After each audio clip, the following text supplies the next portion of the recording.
53 বছরে এখানে অনেক ধরনের শাসন হয়েছে। কোনো রাষ্ট্রপতি নিহত হয়েছেন, কোনো রাষ্ট্রপতি জেলও খেটেছেন, কিন্তু দেশ ত্যাগ করেন নাই, পালায়ে যাননি। দেশ ত্যাগ মানে কি পালায়ে যাননি।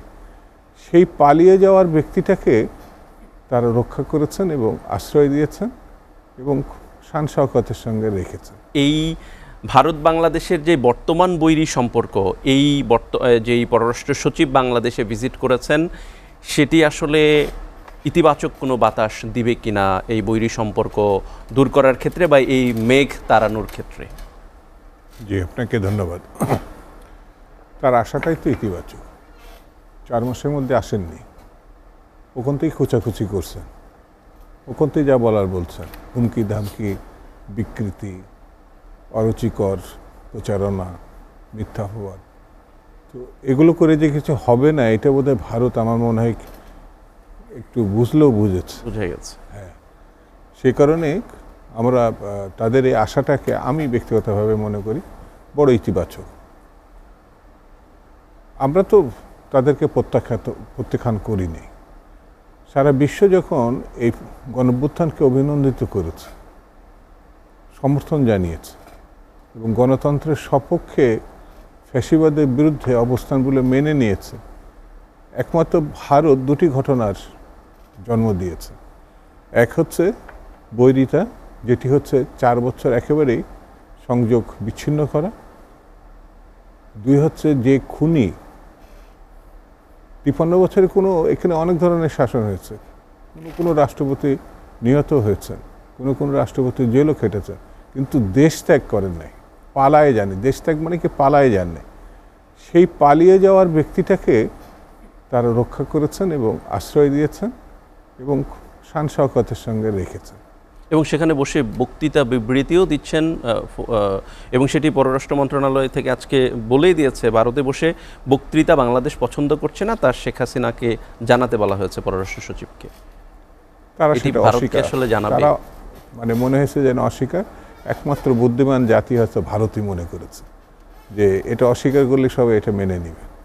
আমার কাছে এটা থেকেও বড় জিনিস হচ্ছে এত বড় লুটেরা যে টাকা নিয়ে গেছে। Double million offer, Walton fridge কিনে পেতে পারেন 20 লক্ষ টাকা, রয়েছে কোটি কোটি টাকার নিশ্চিত উপহার। ভারতের উচিত আছে সেই টাকা ফেরত দিয়ে মানে তাদের সম্মান রক্ষা করা।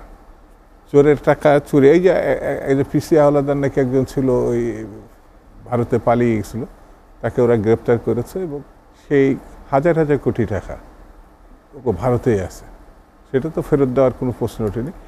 এখানে প্রায় 30 লক্ষ হাজার কোটি টাকা আমি যতটুকু জানি প্রচার মাধ্যমে, হ্যাঁ, বিভিন্ন গবেষণা সংস্থা উল্লেখ করে, আমার মনে হয় 20 থেকে 25 লক্ষ হাজার কোটি টাকা ভারতে আছে। মানে এখান থেকে থুতু ফেললে তো ভারতে গিয়ে পড়ার সম্ভাবনা, তো টাকা তো পাচার করা সহজ। তো এই খুনি এবং লুটেরা ওখানে থাকা অবস্থায় মানে সম্পর্ক স্বাভাবিক করা খুব কঠিন। আমাদের দেশেও খুনি এবং চোরের বা ডাকাতি কোনো পরিবারের সঙ্গে ভদ্রচিত পরিবার আত্মীয়তা করে না। বিয়ে শাদী তো দূরের কথা, পারলে একটু দূর থেকে হাঁটা চলা করে। এখন সেটি ওখানে আমার বিবেচনায় তারা রূপান্তরিত হয়েছে। 3 নম্বর যেটা খুব ভয়ঙ্কর ও মারাত্মক, সেটি হচ্ছে যা নয় তাদের প্রচার মাধ্যম। এটা আনন্দবাজার আগে মুসলিম কোনো ব্যক্তিকে কখনো শুদ্ধ নাম লিখতো না, আমি দেখিনি অন্তত গত 50 বছর আমি আনন্দবাজার ফলো করি। সেখানে কোনো না কোনোভাবে এই নাম বিকৃতি তাদের একটা স্বভাব, কিন্তু সেটি এখন বিকৃতি না, এমন একটা পর্যায়ে গেছে যা ভাবা যায় না। যদি বন্ধুত্ব সৃষ্টি করতে হয় পারস্পরিক হয়, সমমর্যাদার ভিত্তিতে, সমস্বার্থের ভিত্তিতে করতে হবে, এটা আমার কাছে মনে হয়। যেমন এইটা ডিসেম্বর মাস, আপনি দেখবেন লক্ষ্য করে পত্রপত্রিকায় তারা কিন্তু তাদের সামরিক বিজয়ের মানে উদযাপন করে থাকে। তারা বাংলাদেশের স্বাধীনতা দিবস পালন করে না।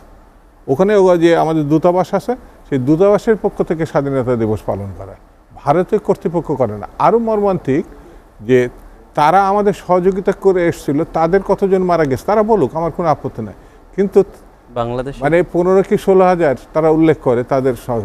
আমরা সেটার জন্য কৃতজ্ঞতা জানাইছি, শ্রদ্ধা জানাইছি, সব কিছু এখনো পর্যন্ত জানাই, কিন্তু 30 লক্ষ বীর শহীদের বিনিময়ে কিন্তু বাংলাদেশ এটি চারা, কিন্তু তাদের যে সর্বাধিনায়ক ছিল তাকে কিন্তু সরওয়ার্দী উদ্যানে আনা হয় নাই, যেটি ভারত আমার বিবেচনায় ইতিহাসের সব থেকে জঘন্যতম ঘটনাটা আমাদের সঙ্গে ওই বিজয় দিবসে করেছিল।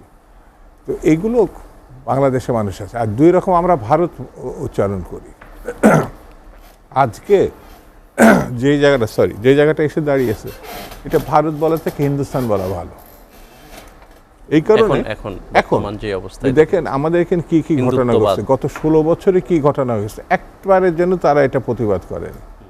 আর এখন কোনো ঘটনা যদি ঘটে থাকে, আমরা হাজার বছর থেকে হিন্দু, খ্রিস্টান, বৌদ্ধ, এখানে পার্বত্য, এখানে বিভিন্ন রকম জাতিগোষ্ঠী আছে, সমভাবে তারা বসবাস করে, কোনো প্রশ্নটি নেই। কিন্তু এই তারা প্রতিনিয়ত হিন্দু হিন্দু, এর বাইরে কিন্তু অন্য জাতিগোষ্ঠীগুলোর সঙ্গে কথা বলছে না, মনে হচ্ছে হিন্দু ছাড়া আর কোনো ঘটনা নেই। তো তারপরেও তারা এসেছে, সুস্বাগতম। আরেকটা জিনিস আবার নজরে এসছে, মনে হয় যে 71-এর মুক্তিযুদ্ধের সময় স্বাধীন হয়েছিল বাংলাদেশ, আরেকবার দ্বিতীয়বার আমরা দেখছি যে আমাদের কূটনীতিকরা, আলোচকরা এই বাংলাদেশের সমস্যাটাকে আভ্যন্তরীণ সমস্যার বিষয় বলে তাদেরকে হুঁশিয়ারি দিয়েছে।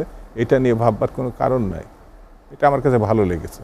এটা আমাদের বিষয় বলে আমরা মনে করি, হ্যাঁ, সেটি সরকারিভাবে, জাতিগতভাবে আমরা একটা মোকাবেলা করব।